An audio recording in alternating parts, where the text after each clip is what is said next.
दोस्तों, प्रदेश से स्टाइपेंड को समाप्त कर दिया गया है। ऐसे में अब स्टाइपेंड को लेकर कई सारे सवाल भी खड़े हो गए हैं। इसलिए हम इस वीडियो के अंदर स्टाइपेंड से जुड़ी कुछ महत्वपूर्ण सवालों के जवाब को समझने की कोशिश करेंगे। इसलिए दोस्तों, स्टाइपेंड से जुड़ी इस महत्वपूर्ण वीडियो को अंत तक जरूर देखिए और सभी मुद्दों को बारीकी से समझने की कोशिश कीजिए। नमस्कार दोस्तों, मैं हूं आपका दोस्त लोकेश साहू और आप देख रहे हैं लोकेश छत्तीसगढ़िया यूट्यूब चैनल।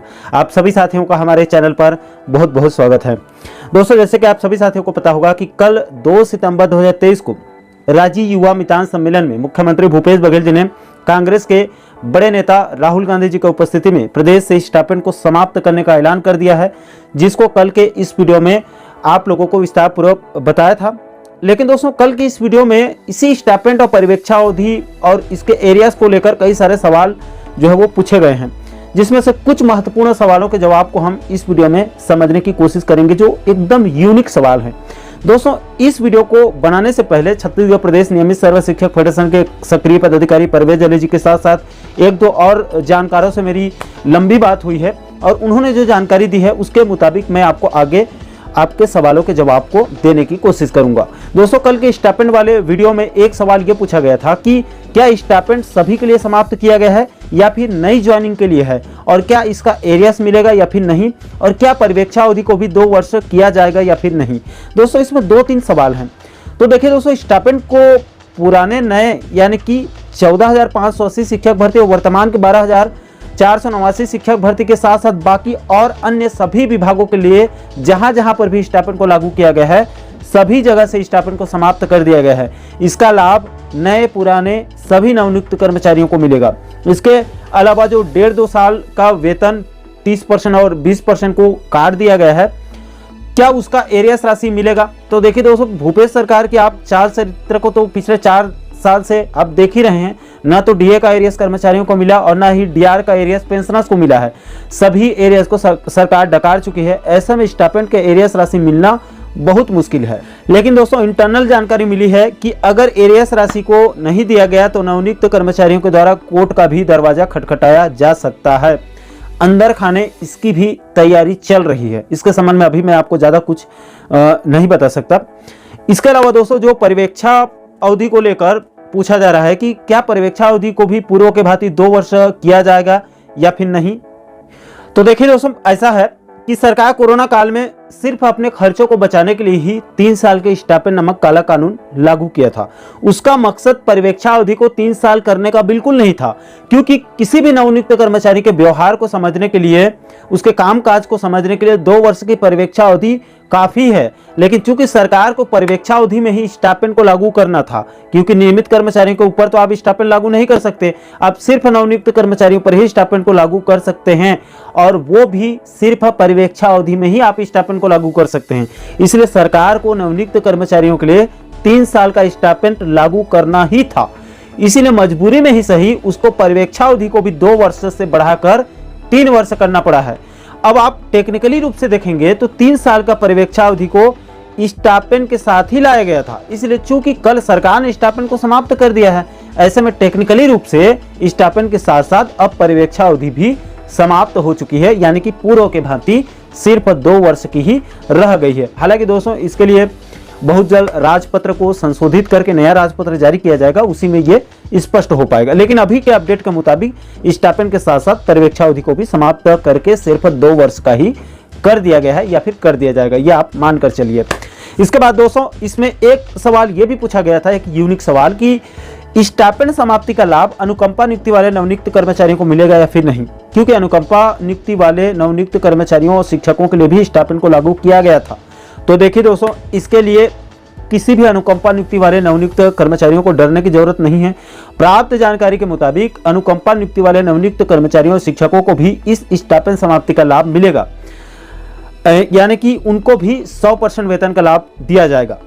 इसके अलावा दोस्तों, एक यूनिक कमेंट मुझे ये भी लगा, जिसमें यह पूछा गया है कि जो लोग तकनीकी त्यागपत्र देकर अभी शिक्षक पद पर ज्वाइनिंग लेंगे, उनके पूर्व सेवा की गणना की जाएगी कि नहीं, और क्या तकनीकी त्यागपत्र वालों को भी परिवीक्षा अवधि में रखा जाएगा।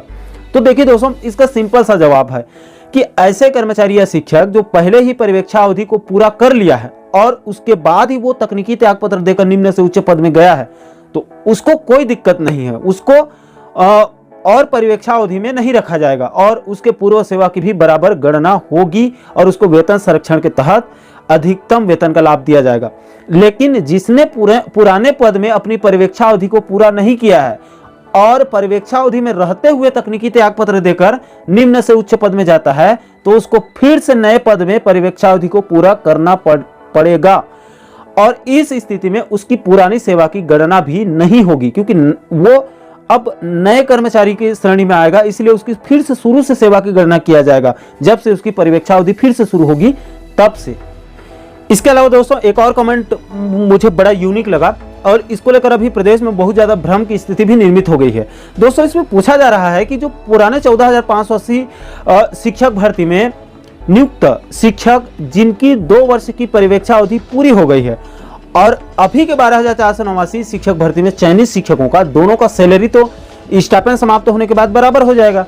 तो ऐसी स्थिति में इस स्टाइपेंड समाप्ति से 14,580 शिक्षक भर्ती में नियुक्त शिक्षकों को क्या फायदा हुआ है? तो देखिए दोस्तों, ऐसा है कि कोई भी फील्ड हो, कोई भी क्षेत्र हो, सीनियर हमेशा सीनियर ही होता है और जूनियर हमेशा जूनियर होता है। जूनियर के मुकाबले में सीनियर को भले 1 रुपए का ही सही लेकिन सीनियरिटी का लाभ जरूर मिलता है और यही स्टाइपेंड समाप्ति में भी हुआ है। अब दोस्तों आप ध्यान से समझिए कि कैसे स्टाइपेंड समाप्ति के बाद 14,580 शिक्षक भर्ती और 12,489 शिक्षक भर्ती वाले नवनियुक्त शिक्षकों के वेतन एक समान नहीं है, बल्कि बहुत बड़ा अंतर है। तो देखिए दोस्तों, क्या होता है कि जब किसी कर्मचारी या शिक्षक की परिवेक्षा अवधि समाप्त होती है तो उसको जितने वर्ष वो परिवेक्षा अवधि में रहता है उतने साल का पहले वेतन में इंक्रीमेंट दिया जाता है। अगर आप मान लो 2 वर्ष परिवेक्षा अवधि में हैं तो आपको 2 इंक्रीमेंट, और अगर मान लो आप 3 साल परिवेक्षा अवधि में हैं तो परिवेक्षा अवधि समाप्त होने के बाद आपको 3 इंक्रीमेंट दिया जाएगा।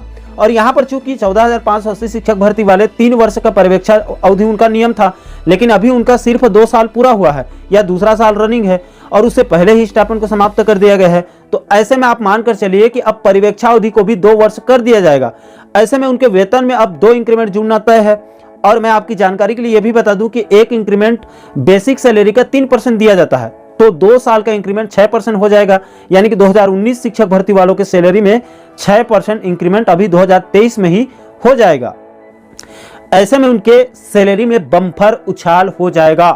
तो वही दूसरी तरफ अभी 2023 में जो 12,489 शिक्षक भर्ती के तहत जिन शिक्षकों की नियुक्ति हो रही है उनको अभी 2 साल तो परिवेक्षा अवधि में रहना तय है, यानी कि उनका परिवेक्षा अवधि 2025-2026 में पूरा होगा। उसके बाद उनके वेतन में 2 इंक्रीमेंट यानी कि 6% इंक्रीमेंट का लाभ मिलेगा। लेकिन तब तक तो जो है वो 2025-26 में इधर 14,580 शिक्षक भर्ती वाले शिक्षकों के सैलरी में फिर से और 6 से 9% यानी कि लगभग अब 12 से 15% की इंक्रीमेंट हो जाएगा टोटल।